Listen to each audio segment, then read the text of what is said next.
स्मृति का धागा, खोए हुए रिश्तों की तलाश। एक बड़े जगमगाते शहर में, जहां ऊंची ऊंची बिल्डिंगें आसमान छूती थीं और सड़कों पर गाड़ियों का शोर कभी रुकता ही नहीं था, एक छोटी सी गली थी। इसी गली में एक पुरानी हवेली थी, जिसकी दीवारें पुरानी कहानियां सुनाती थीं और खिड़कियों से आती धूप भी थोड़ी उदास सी लगती थी। इसी हवेली में रवि रहता था, एक नौजवान सॉफ्टवेयर इंजीनियर जिसकी दुनिया बस लैपटॉप की स्क्रीन और कोड की लाइनों तक ही सिमटी हुई थी। रवि की जिंदगी बहुत तेजी से भाग रही थी, मानो कोई रेस हो। सुबह उठते ही फोन, दिन भर मीटिंग्स और रात को देर तक काम। हर कोई उससे जुड़ा तो था, पर बस डिजिटल तारों से।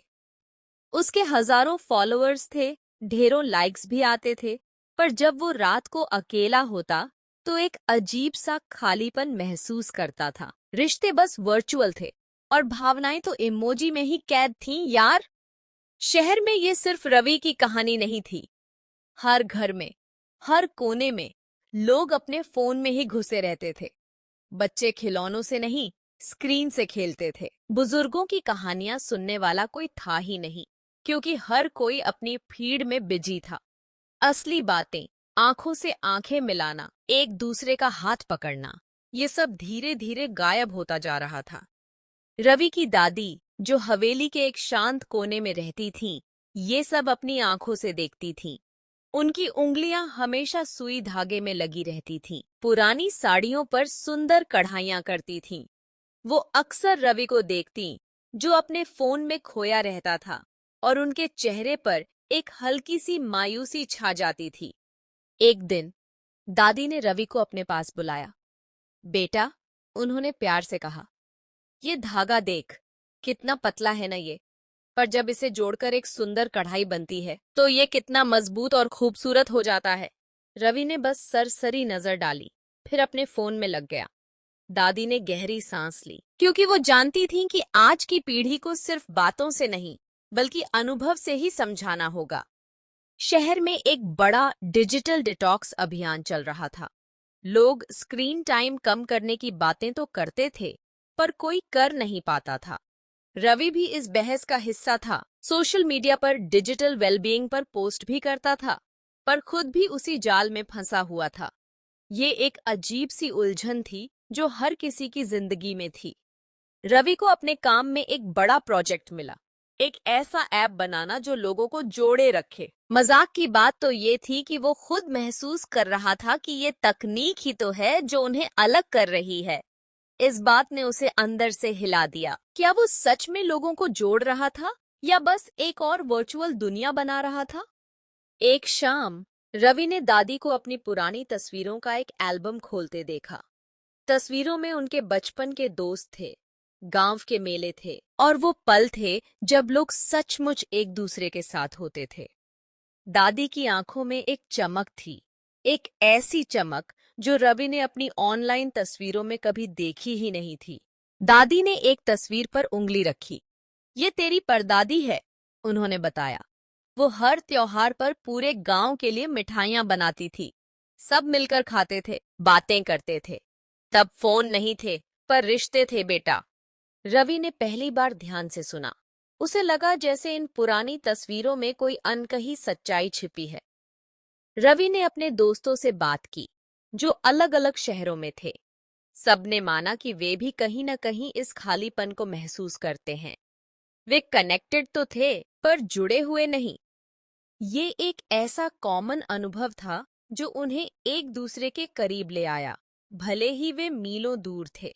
इस मोड़ पर, अगर आपको यह कहानी पसंद आ रही है और आप इस इमोशनल जर्नी से जुड़ पा रहे हैं, तो लाइक, सब्सक्राइब और कमेंट करना न भूलें। चलिए आगे बढ़ते हैं। रवि ने एक बड़ा फैसला लिया। उसने अपने ऐप प्रोजेक्ट को एक नया मोड़ देने का सोचा। उसने कनेक्टिविटी की बजाय असली जुड़ाव पर फोकस करने का निश्चय किया। उसने एप्लीकेशन में एक नया फीचर जोड़ा, अनप्लग जोन, जहां लोग कुछ देर के लिए अपने फोन को दूर रख सकते थे और असली दुनिया में लोगों से मिल सकते थे।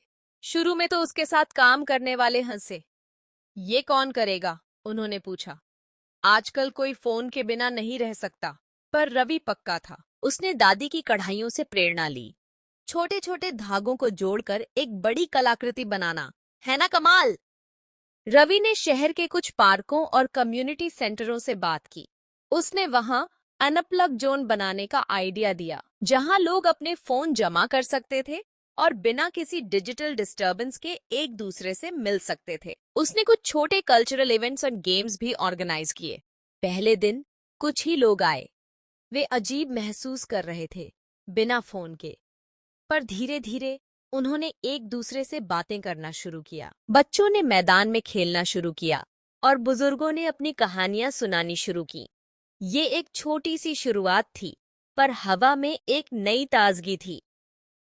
दादी भी उस दिन पार्क में आई। उन्होंने देखा कि कैसे लोग हंस रहे थे, कैसे बच्चे दौड़ रहे थे। उनकी आंखों में खुशी के आंसू थे। उन्होंने रवि का हाथ थामा और कहा, तूने वही किया जो मैंने धागे से सीखा था। बिखरे हुए टुकड़ों को फिर से जोड़ दिया। मेरे बच्चे। रवि ने महसूस किया कि सच्चा कनेक्शन स्क्रीन पर नहीं, बल्कि दिल से दिल तक होता है। उसके एप्लीकेशन का अनप्लग जोन धीरे धीरे पॉपुलर होने लगा। लोगों ने इसकी तारीफ की, क्योंकि इसने उन्हें उस खालीपन से बाहर निकलने का रास्ता दिखाया था जो डिजिटल दुनिया ने पैदा कर दिया था। और हाँ, अगर आप भी इस बदलाव का हिस्सा बनना चाहते हैं और ऐसी इंस्पायरिंग कहानियों को आगे बढ़ाना चाहते हैं, तो लाइक, सब्सक्राइब और कमेंट करना न भूलें। चलिए आगे बढ़ते हैं।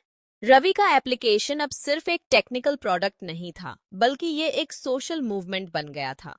लोग अनप्लग जोन में मिलने लगे, नए दोस्त बनाने लगे और पुराने रिश्तों को फिर से मजबूत करने लगे। शहर में एक नई लहर दौड़ गई थी, डिजिटल डिटॉक्स की नहीं, बल्कि असली जुड़ाव की। रवि ने अपने काम में एक गहरा मतलब पाया। वो अब सिर्फ कोड नहीं लिख रहा था, बल्कि वो लोगों की जिंदगी में खुशियां और जुड़ाव वापस ला रहा था। उसने सीखा कि तकनीक एक टूल है, पर उसका इस्तेमाल कैसे किया जाए, ये हम पर डिपेंड करता है। हवेली में अब भी दादी अपनी कढ़ाइयां करती थीं, पर अब रवि भी उनके साथ बैठता था। वो दादी की कहानियां सुनता और कभी-कभी खुद भी उनके साथ धागे से कुछ बनाने की कोशिश करता। उनके फोन अब बस एक कोने में पड़े रहते थे, जब वे एक दूसरे के साथ असली पलों का मजा ले रहे होते थे। ये कहानी सिर्फ रवि और उसकी दादी की नहीं, बल्कि हर उस इंसान की है जो आज की भागदौड़ भरी जिंदगी में अपने अंदर के खालीपन को महसूस करता है। ये उन लोगों की कहानी है जो ये समझते हैं कि असली दौलत लाइक्स और फॉलोअर्स में नहीं, बल्कि असली रिश्तों और इंसानी जुड़ाव में है।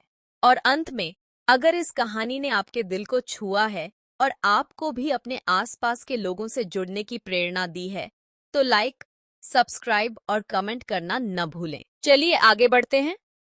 आज भी शहर की उस छोटी सी गली में दादी की हवेली से हंसी की आवाजें आती हैं।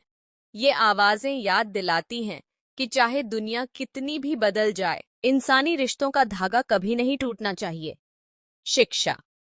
जिंदगी में चुनौतियां तो आती ही हैं, पर हमारी असली ताकत उनमें हार मानने में नहीं, बल्कि उनसे सीखने, खुद को ढालने और मिलकर एक बेहतर कल बनाने में है। उम्मीद, विश्वास और साथ ही हमें हर मुश्किल से बाहर निकाल सकता है। धन्यवाद।